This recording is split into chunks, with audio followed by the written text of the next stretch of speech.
अस्सलाम वालेकुम दोस्तों, मां उम्मीद कयां थो त तव्हां ख़ैरियत सां हूंदो। मां तव्हांजो शुक्रगुज़ार आहियां जो तव्हां मुंहिंजो साथ ॾेई रहिया आहियो। बराए महिरबानी मुंहिंजे चैनल खे सब्सक्राइब ज़रूरु कयो। अॼु असीं पढ़ंदासीं क़दीम आसार पुराणा निशान। हिन मुल्क में क़दीम आसार बिल्कुलु घणा आहिनि। उन करे धारियनि मुल्कनि जा सियाह ईअं ई चई विया आहिनि त हिते का दिलचस्पी जहिड़ी शइ आहे त उहे निशान मौजूदु आहिनि जिन जा खंडर गुज़िरियल शौक़त ऐं हिस्मत जे तस्वीर नज़र जे साम्हूं पेश कनि था।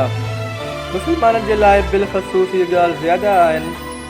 दिलचस्पी जहिड़ी आहे जो हिन मुल्क में बुज़ुर्गनि जूं दरगाहूं एतिरियूं घणियूं आहिनि जो शायदि ॿिए हंधि किथे बि न हूंदियूं, जंहिंजो मुफ़सिल अहवाल जेकॾहिं ज़रूरत थी त अॻिते हली पंहिंजे महल ऐं मौक़े ते आंदो वेंदो। सखर, रोहड़ी, सेवण, मठियारी, ठठो, हाला, नसरपुर ऐं ॿिया केतिरा अहिड़ा मशहूरु शहर आहिनि जिते अॻे ज़माने में वॾा वॾा इस्लामी मदरसा ऐं ख़ाकाऊं हुयूं ऐं शायदि उन करे ईराननि जो कौल आहे त सिंध चइनि शयुनि सां सुञाती वञे थी: गर्मी, ख़ाक, फ़क़ीर ऐं मुक़बरा।